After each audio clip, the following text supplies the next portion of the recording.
Hello, good evening everyone. Once again आप सभी का गुप्ता इंग्लिश क्लासेज में स्वागत है। और जो हमारे नए व्यूअर हैं, आज इस क्लास को ठीक से देखेंगे, समझेंगे और अधिक से अधिक मित्रों तक इसको पहुंचाने की कोशिश करेंगे।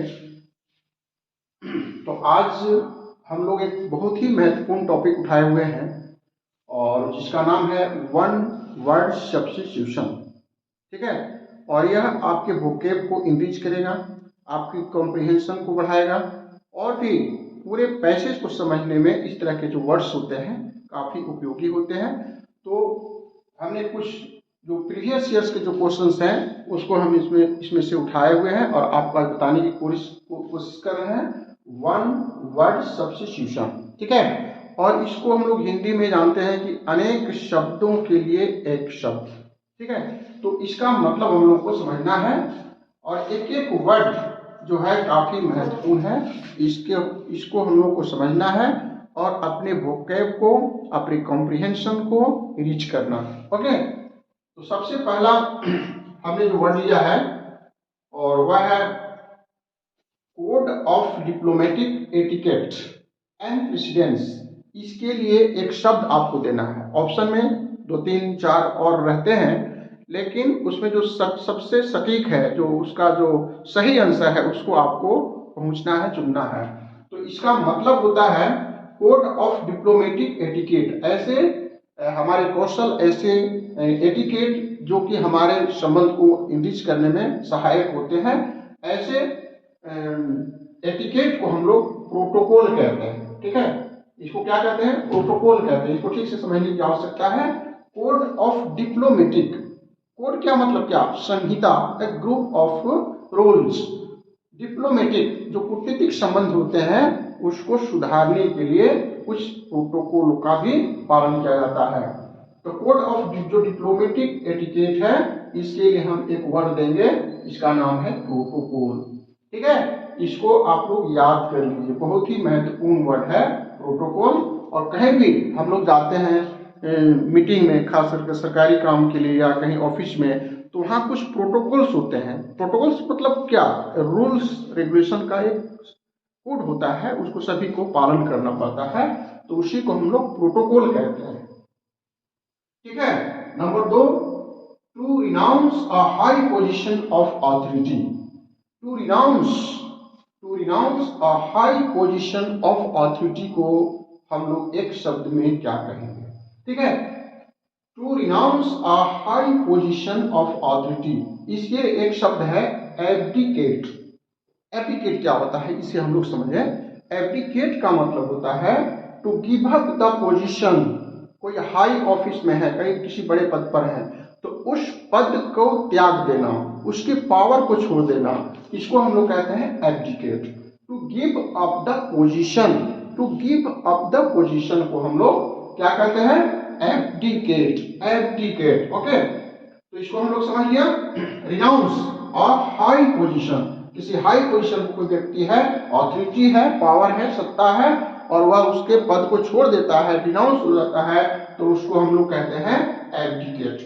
ठीक है, अब नंबर 3 में है an object or portion serving as sample. ठीक है, एक बार फिर से देखें हम लोग। An object or portion serving as a sample. Businessman या व्यापारी या कोई सामान बेचने के लिए आता है, ऑर्डर आपसे लेने के लिए आता है, तो कुछ नमूना दिखलाता है, कुछ सैंपल दिखलाता है। ठीक है, तो उसी को हम लोग यहाँ पर कहेंगे नमूना, यानी स्पेसिमेन। ठीक है, specimen. An object or portion serving as sample. Sample क्या होता है? नमूना, प्रतिदर्श, और इसी को हम लोग कहते हैं स्पेसिमेन, नमूना होता है। ठीक है, एक और हम लोग वर्ड को देखेंगे जो कि काफी महत्वपूर्ण है और ये परीक्षा में आ चुका है। The practice of submitting a proposal to popular vote. Once again, the practice of submitting a proposal to popular vote. इसको कहते हैं हम लोग रिफरेंडम। क्या कहते हैं इसको? रिफरेंडम। रिफरेंडम अपने आप में पार्ट्स ऑफ स्पीच के हिसाब से नाउन होता है और इसको हम लोग रिफरेंडम जनमत संग्रह के रूप में भी जानते हैं और इसका प्रयोग ऑस्ट्रेलिया में बहुत होता है। ठीक है, ऑस्ट्रेलिया जो देश है वहां पर जो जनमत संग्रह कराया जाता है उसमें रिफरेंडम शब्द का प्रयोग ज्यादा किया जाता है। The practice of submitting proposal to popular vote it is known as referendum. Okay, ठीक है। अब हम लोग एक और वर्ड देखते हैं, अ पर्सन हु राइट्स डेकोरेटिवली। ठीक है, एक ऐसा व्यक्ति जो बहुत सुंदर सुलेख अच्छी राइटिंग में लिखता है ना, उसको हम लोग क्या कहते हैं, इसको आपको समझना है। अ पर्सन हु राइट्स डेकोरेटिवली बहुत खूबसूरती नक्काशीदार अच्छी राइटिंग में जो लिखता है उसको हम लोग क्या कहते हैं। उसके लिए जो एक शब्द है उसका नाम है कैलीग्राफर। क्या का नाम है उसका, रिपीट विथ मी, कैलीग्राफर। ठीक है, तो आप सभी जो इस वीडियो को देख रहे हैं इसको हर वर्ड को अपनी कॉपी में नोट करें और बार बार इसको लिखें। यह जो 5-6 वर्ड जितना मैं आपको बता रहा हूं यह आपका वन वर्ड सब्स्टिट्यूशन तो है ही, आपके वोकैब को तो बढ़ाएगा ही, लेकिन और भी क्वेश्चन स्टाफ सिलेक्शन कमीशन की जो परीक्षाएं होती हैं उसमें आता है 4 वर्ड दिए रहते हैं और उसका स्पेलिंग एरर जो होता है उसको दुरुस्त करने के लिए भी क्वेश्चन आता है, तो उसमें भी आपको काम आएगा। तो इस सब वर्ड को हम लोग को जानना बहुत जरूरी है।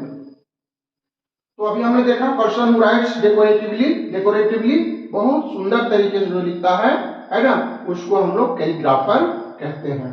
ठीक है, और अब हमारे पास एक वर्ड और है, उसकी चर्चा करने के पहले मैं चाहता हूं कि हमारे जो व्यूअर हैं, खास करके मैं नए व्यूअर, पुराने तो जानते ही हैं उसमें कोई दिक्कत नहीं है, हमारे जो नए व्यूअर आज जो हैं उसको अधिक से अधिक इसको सब्सक्राइब कीजिए और उसको लाइक करने की कोशिश कीजिए है, और जो घंटी जो होता है उसको दबाने की कोशिश कीजिए, ताकि जो भी हमारा नया वीडियो आएगा इसकी सूचना तत्काल आपको मिलेगी और इसका फायदा मिलेगा, और अपने मित्रों तक भी इसको अधिक से अधिक पहुंचाने की कोशिश करेंगे।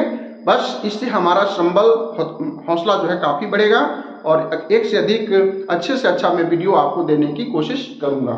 ठीक है, इसे आप लोग ध्यान रखेंगे। एक और वर्ड है, इसको भी हम लोग देख लेते हैं, pertaining to cattle. Pertaining to cattle, cattle क्या है, कलेक्टिव नाउन है ना, तो इसके बारे में हम लोग अलग से वीडियो बनाएंगे। फिलहाल शॉर्ट में आप जान लीजिए कैटल का मतलब होता है मवेशी। हिंदी में बिल्कुल शुद्ध देसी में लैंग्वेज में आपको इंग्लिश में समझा रहा हूं, कैटल का मतलब मवेशी होता है। ठीक है, तो इसमें इसका जो विकल्प है इसके बारे में हम लोग एक के साथ अन्य जो वर्ड है उसको भी हम लोग समझने की कोशिश करेंगे कि इसका मतलब क्या होता है। तो इसका मतलब होता है, इसका जो उत्तर है बोवाइन। ठीक है, बोवाइन या काउज से रिलेटेड है।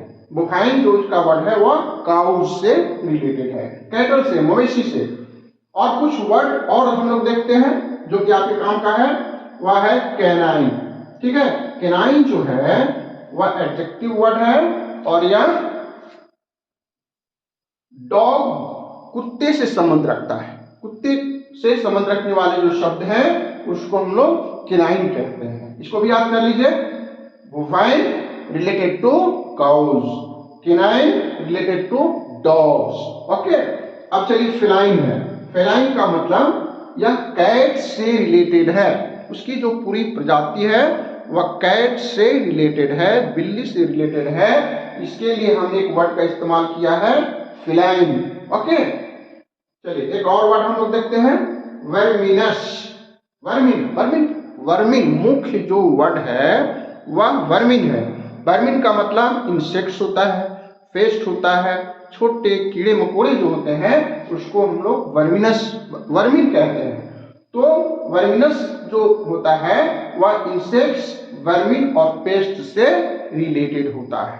ठीक है, तो आज हम लोगों ने बहुत ही कम समय में अधिक से अधिक वर्ड्स को जानने का कोशिश किया और मैं उम्मीद करता हूं कि आपका आज का जो क्लास बहुत ही उपयोगी रहा होगा और आपका जो वोकैब का जो इनरिचमेंट है वह काफ़ी बेहतर होगा। और आगे आने वाले दिनों में इंग्लिश का जो और भी जो सेक्शन है, वोकैब है, ग्रामर का क्वेश्चन है, कॉम्प्रिहेंशन का है, एक से बढ़कर हर मुद्दे पर, हर टॉपिक पर हम आपको वीडियो बना के देंगे। बस यही गुजारिश है, अधिक से अधिक इसको लाइक और सब्सक्राइब करें ताकि हमारा चैनल बस आपके मदद से आगे बढ़ता रहे। Thank you.